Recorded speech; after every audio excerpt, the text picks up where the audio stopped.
สบายดีเนาะมื้อนี้ก็จะมาแนะนำในเรื่องการนำใช้โปรแกรม Microsoft Excel พื้นฐานให้กับผู้ที่สนใจเนาะซึ่งเอาจะใช้อยู่ Microsoft Excel 2019ที่จะใช้ในปัจจุบันนี้เอาเริ่มเข้าสู่โปรแกรมเลยเนาะ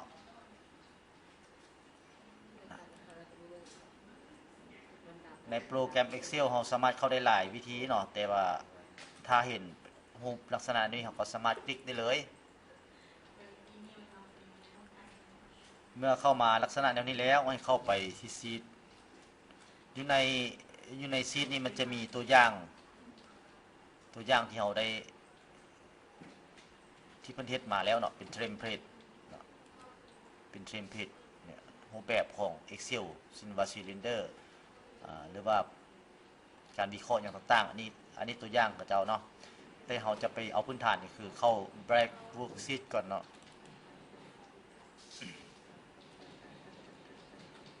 เมื่อเข้ามาในลักษณะนี้แล้วเราจะเห็นเป็นลักษณะเป็นเจียเป้านะเจียเป้าเนี่ยใดยกตัวอย่างว่ามันจะบ่มีตัวหนังสืออีกอย่างต่างๆเนาะเข้ามาในบิทเราก็ต้องมาตั้งค่าเจียของเขาก่อนเนาะเทคเลเยอร์แล้วมาเปลี่ยนในลักษณะเป็นแนวตั้งไซส์เจียของ AC เนาะส่วนแมชชีนตัวนี้ก็จะเราก็จะเบิ่งว่าตัวใดที่มันเป็นเหมาะสมกับงานเราตัวอย่างอาจารย์จะบ่ไปเกี่ยวอย่างมันเนาะจะเป็น normal ก่อนเนาะขั้นตอนต่อไปจะต้องทำการเปลี่ยนฟอนต์เป็นฟอนต์พิศราชโดยการเลือกพื้นที่ทั้งหมดคือ Ctrl A หรือเราจะติ๊กใส่แจนี่แล้วก็ลากความทั้งเจียเลยเนาะลากความไปโดยประมาณที่เราต้องการจะสร้างฮั่นแล้วก็ไปเข้าที่เมนูโฮมแล้วเลื่อนเมาส์ไปที่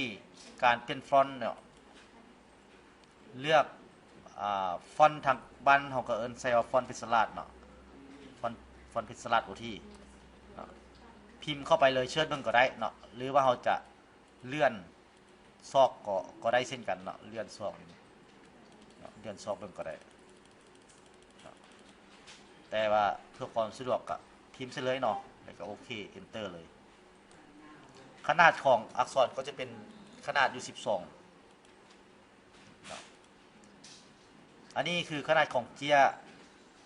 AC ของเขาวันนี้เราจะไปสู่ขั้นตอนของการคำนวณสูตรพื้นฐานก่อนเนาะอันนี้จะแนะนำสูตรพื้นฐานก่อนส่วนหน้าต่างของ Excel แล้วอันนั้นมันอยู่ในบทเรียนมีแล้วเนาะจะบ่ลงเลิกหลายยกตัวอย่างว่าอาจารย์จะเฮ็ดรายการใดหนึ่งเนาะเช่นว่ารายการใบบินเนาะเราก็สามารถพิมพ์เช่นว่าเลขลำดับจำนวนรายการเนาะโทษหน่วยจำนวนราคาเดียวราคารวมอาจจะมีหมายเหตุใส่อยู่ในเลขลำดับนี่เราสามารถใส่ออโต้ได้โดยเขียนพิมพ์ว่า1 2เนาะแล้วเรามาคลิกใส่เลข1กับเลข2ความเนาะไปยังจะพิมพ์1 2คันถ้าเราบ่พิมพ์1 2เขียนแต่เลข1นะเราลากมามันก็จะเป็น1ทั้งเบิดเนาะมันก็จะเป็น1ทั้งเบิดแต่ถ้า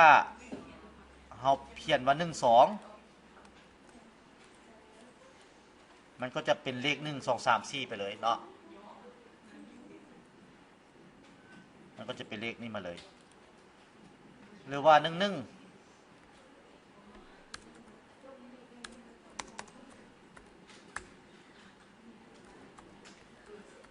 มันก็จะเป็นเลขคู่นี้ให้คันเอาลากกลมนี่มา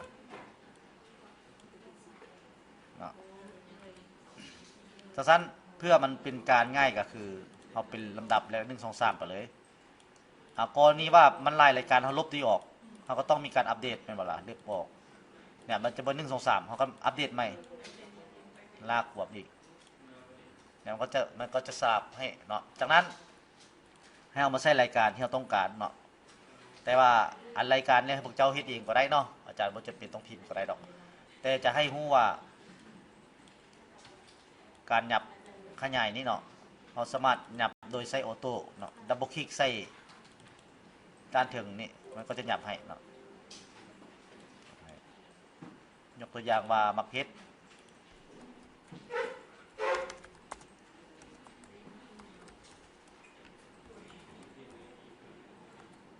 หน่วยเป็นกิโลถูกไหมกิโลกรัมจำนวน2กิโลราคา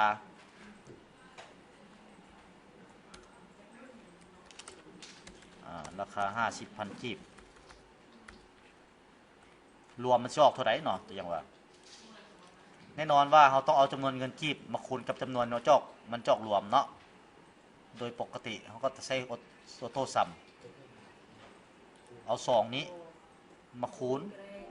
ก็คือเขาใช้เครื่องหมายดาวหรือว่าไมคูณเนาะกับราคา 50,000 กีบและกด Enter ก็จะออกจำนวนเงินให้เนาะเมื่อเราคูณแล้วออกมาแบบนี้เนาะแล้วเราก็สามารถมาใส่หน่วยเนาะหน่วยโดยเราจะทำการหมายจุดหรือหมายจ้ำต่างๆเนาะเราสามารถความตัวเลขได้เลยเนาะความตัวเลขที่ต้องการจะให้เป็นหน่วยเลยเนาะความแล้วก็ใส่จุด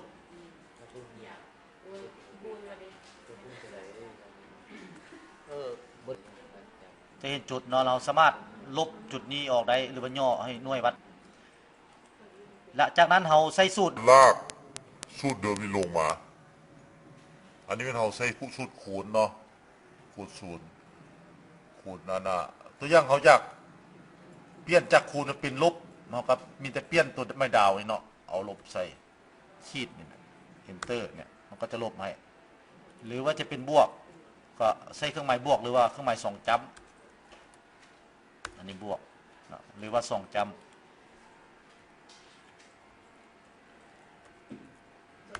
อันนี้ก็เป็นบวกคือกันเนาะแต่ว่าโดยทั่วไปแล้วหน่วยกับคูณกับจำนวนเงินที่ออกเป็นจำนวนเงินรวมมันบ่ล่ะเอาก็ไม่ดาวใส่อัปเดตสูตรลงมาลากลงมารายการต่อไปเราก็พิมพ์ซะนี่แล้วเราก็ใส่ตัวเลขตัวอย่างว่า 10,000 กีบเนี่ยมันก็จะออกออโต้ให้เลยอันนี้เป็นสำหรับคูณและสำหรับบวกได้ตัวอย่างว่าเราต้องการบวกก็คือการรวมทั้งเบิดตัวนี้เอากะใส่สูตรคือกันเนาะซัมเข้ามาซัมระหว่าง FC F15 FC คือตัว F นี่เท็กซี่นี่5F นี่15นี่นะมันก็จะออกมาเป็นผลรวมจากนั้นก็พิมพ์เฉลยเนาะเนี่ยมันก็จะออกมันก็จะบวกให้ออโต้เลยเนาะอันนี้สูตรจากนั้นเรามาทำการสมมุติว่าเมื่อมัดบัตรเราแล้วเราก็มาสร้างตารางโดยการควมพื้นที่ทั้งเบิดเนาะพื้นที่ต้องการจะสร้างตารางแล้วมาใส่รูปแบบของเล็บเนาะ border นี้เป็น all borders เนาะเนี่ยว่าจะเป็นตารางนี้ให้เราแล้วเราก็มายับตามความเหมาะสมของตารางเขาเนาะ